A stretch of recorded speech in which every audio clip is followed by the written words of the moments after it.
Worse than Watergate. Worse than Watergate. Worse than Watergate.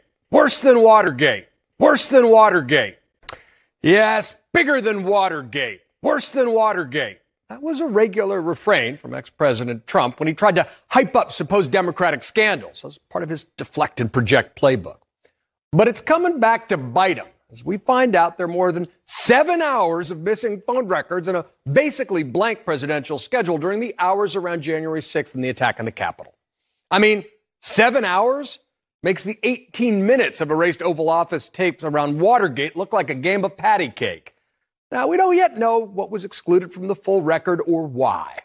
But it's a bit of historic irony that one of the bylines on the story that broke the news belongs to none other than Bob Woodward, of course, one of the legendary reporters around Watergate.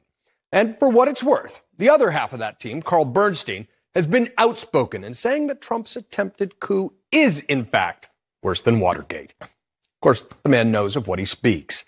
Because Watergate was an attempt to influence an election outcome through a burglary and a subsequent cover-up. Trump's plot was an attempt to overturn an election after the fact, using lies and intimidation to incite a violent insurrection.